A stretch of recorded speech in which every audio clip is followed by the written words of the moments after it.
Hi everyone, good morning. It's Margaret Manning here, and welcome to Mornings with 60 and Me. Today is Sunday, it's November the 13th. So, welcome to Sunday. Hope you've had a good weekend so far. It's been really lovely here. The sun is shining today, and I'm looking forward to a beautiful day. I hope you've got some fun things planned. Sundays for me are kind of nice catch-up days. I'm going to do a bit of reading. I'll go for a walk. I've got some knitting I'm trying to finish, and just do things to just slow things down a little bit. And that's speaking of that, I've got a really interesting story for you today at the end to get your day started in a great way.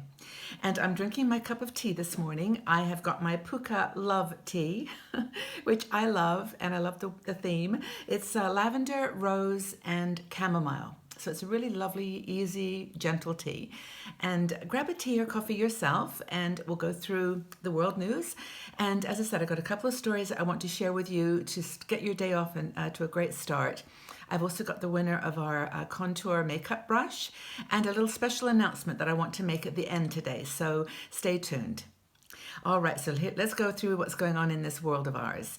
In South Korea, thousands of people have been demonstrating peacefully to make their thoughts known about their president resigning. This woman hired a friend to take on a fairly senior position in her government, and turned out to be someone who was being quite manipulative and had some other hidden agendas. Anyway, people are very upset about this. It's the first time in a generation that South Koreans have got out in the streets, protesting. So it's a very big story there, and South Korea is an important country for us. In Pakistan, at least 30 people have been killed and more than 70 wounded in an explosion as a suicide bombing at a Sufi Muslim shrine, which is really, really sad. So another tragedy in Pakistan, again, a hot place in the world. And again, in Afghanistan, another story, a suicide bomber killed four U.S. Troops at the U.S. Bagram Air Force base. And it's the largest military base in Pakistan, and 4 people were killed there. Another story, very tragic. Just a quick update on Iraq. As we talked about this weeks ago, that this was going to be a slow journey into Mosul, but the government forces now are making some progress. They're about 3 miles from the airport, which is would be a key win, and they're just edging their way into the city and trying to rescue as many citizens from Mosul as they can. So that's the story. But they're making progress on 3 sides, so they're kind of moving in slowly, but hopefully surely. In France, yesterday, the British star Sting opened the Bataclan hole, which was the place, if you remember, where 90 people were killed exactly 1 year ago today in a terrorist attack in France. There were over 140 people killed over the city, but 90 of them were in this concert hall. And Sting, being an international star, was there to reopen the hole. And of course, I wasn't there, but it sounds like it was quite an emotional time. There are still 20 people in the hospital 1 year later from that attack. But it really has undermined the security in France and Europe in general. So very, very good to know it's back. It's open again. Music is playing, and people are enjoying themselves, hopefully, there. Oh, in Colombia, quick story here. The government and FARC rebels have redone the peace agreement. You remember, it was they agreed a peace agreement, and then the citizens voted it down. So now they've redone it, they've rewritten it, and it's been accepted by both sides. So hopefully that means peace in Colombia. But I think it's going to have to go back through the people again. But they're making progress. And I wanted to close with a story about Europe. A lot of our women in the United States travel over here. I'm in Switzerland.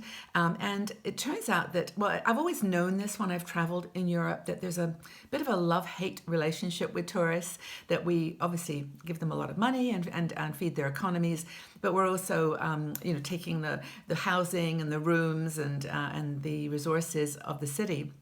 So a reason to be sensitive to this. But in Venice, there's been protests in Venice because apparently now the tourists are getting so dominant in the country or in the city that people are leaving. Residents are leaving Venice, and the numbers dropped by half in the last 10 years. So another story but Venice is a beautiful place, and Don't know whether you've been there, but I guess just as we travel, be sensitive and be aware of the impact that as tourists we have. Very, very strong believer in that. We are all one global world. And we're in our community, we've got women in 150 countries. We're not like a lot of community sites for women over 60 where, it's based in one country. But here we are all over the world. And I'm very proud of that. I think it makes us special. A lot, of course, in the States, but we have Canada, UK, France, Australia. We have a lot in Asia. So we welcome you all. And I'm glad you're all here for 60 and Me for mornings. Okay, so now I've got a story for you to get you going in the day. It's a story that was written by someone called Benjamin Hardy. He wrote it for, it's a group called themission.com. It's one of these sites that does a lot of motivational stories. And he wrote this article about the steps that you should take in the morning to get your day off to a great start. So we're going to do a checklist here, see who's done what this morning. But, of course, it's all guidelines. It's all, one person's opinion through, research and other lenses. But this is what Benjamin thinks we should all be doing every day. He said it sounds like a long list, but it's basically wake up, get in the zone, get moving, put the right food in your body, get ready, and be inspired. So those are his lists. So I'm going to go through them one at a time and we'll check them off. So first, wake up from sleep. But did you get a good sleep? Super important. And we do talk about this now and again. It's sleep is one of the key things that will drive, increased creativity and reduce stress, increased attention and focus for the day. If we're not getting good sleep, we're actually putting ourselves at a disadvantage. And it turns out that I was reading these numbers, 40 million people in the United States suffer from 70 different sleep disorders. So there's 40 million, and 60% of adults say that they experience some kind of sleep challenge or problem. So, get out there. I mean, it's really a very specific way and something you can control to get your body off to a great start. So if you didn't get a good sleep, maybe go back and have a nap. But you need those 7-8 hours sleep. Now, the second thing is what he calls prayer and meditation, and to facilitate clarity. Whether you say prayer in the morning or you meditate, it's just taking that moment to focus and to say, I'm starting the day with gratitude, clarity, and I know what's important to me. So that's, that moment of reflection is important. Next thing, okay, well, I've done both of those things. How about you? Well, you're here. So you definitely have done those two things. Maybe you haven't done that meditation, so that's a moment, 5 minutes. Then the next thing is hard physical activity. Now that means if you walk fast. It means if you go to the gym, do a variety of exercises, some cardio and some weightlifting, but work it, feel it. And then the next thing is, of course, the exercise has been found to reduce stress hormones and increase those endorphins that we all love. But it's important that you do something, and even if it's honestly just to go for a walk. I mean, if you can't leave your home because you're not feeling well or you've got some other challenge, then just do something in your home. Maybe lift some weights, get some soup tins, just do a few lifting and try your hardest to move around a little bit. Do some yoga. Yoga's great anywhere. You can just do it on a mat in your living room, and even stretching and doing some yoga will help you. So that's a suggestion. But get moving. That's the next thing he says. The fourth thing is an interesting one. I've read this before, but it's consume 30 grams of protein in the morning before you eat anything. Now, Tim Ferriss talks about this. He actually has a book where he talks about things to energize your body. And eating that protein first thing in the morning is really apparently good for your body. And he has actually got a lot of research that has been documented. So it keeps your blood sugar level steady, and it prevents these spikes in hunger. And it prevents you wanting to grab carbohydrates. So that's really important. So what you can do, you could have a couple of eggs in the morning, just boil them, and have 2 eggs. That's 12 grams of protein just there. You can have a I have what do you call it? Like a smoothie. It's a powder drink that I use, and it's got about 16 grams of protein. I mix it with a glass of water. I don't even put like a dairy product. I just put water, shake it up, and I drink it first thing in the morning. Sometimes I have a cup of tea, but that's within the first hour or so, and it just keeps you fuller. Protein-rich foods keep you fuller, so you're not going to nibble, all day. So it's just a really interesting point. Just consume 30 grams of protein, or as close to it as you can, first thing in the morning. And then there's a couple more here. Oh yes, this is one that I'm sure we've all done this morning, so maybe you just check it right away. And that is have a cold shower. Yes, a cold shower. Apparently, it's really good for you. I have never done it. I'm never doing it probably, but it's here. I'm missing an opportunity, I guess. But apparently, if you do it long term, it improves the immune system, the lymphatic and circulatory system, and the digestive system. So all those things are super, super good for you.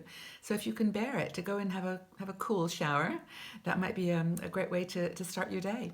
Does anybody do it? Anybody do a cold shower? Interesting to know. And then the next thing, number 6, is to do something that's uplifting. Read something uplifting. Just grab a poetry book or grab a book, anything for 5 minutes. Just sit and read something that you don't know about or that just is uplifting to you. Maybe this is actually, Mornings with 60 and Me maybe feels this one. Just come and listen to the world news and a little bit about what's going on. So maybe that's a good one. And then number 7 is to review your life vision, your life goals and vision.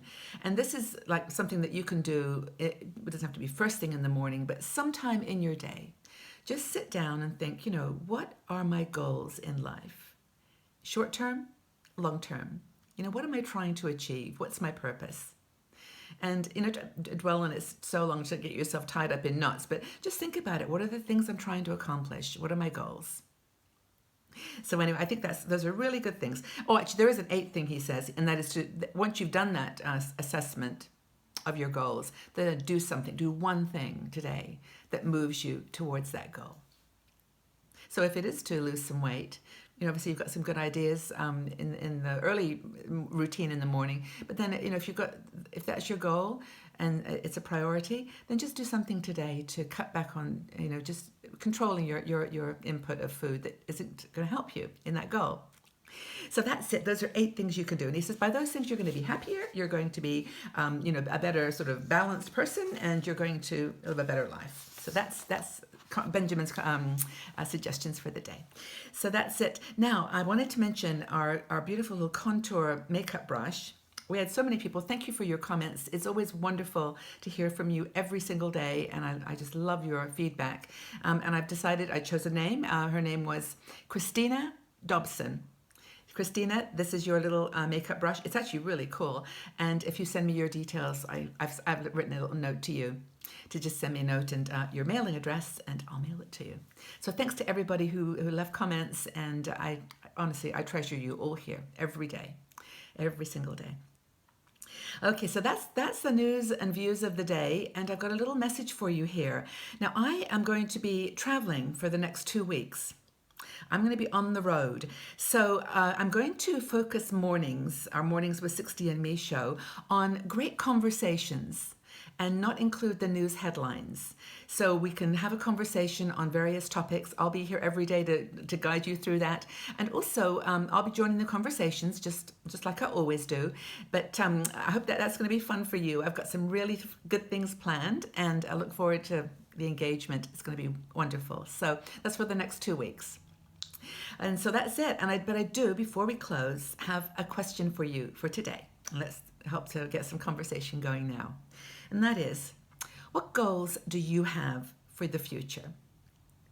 And what steps are you taking to reach those goals? I think it'd be really interesting to hear what you've got to say. Please be open with each other, share your comments, and support one another on this journey. So what goals do you have for the future? And what steps are you taking to reach them? Look forward to hearing your comments, everyone, and I really hope you have a fabulous Sunday. Have a great day, and I'll see you all back here tomorrow on Mornings with 60 and Me. Take care, everybody. Bye-bye for now.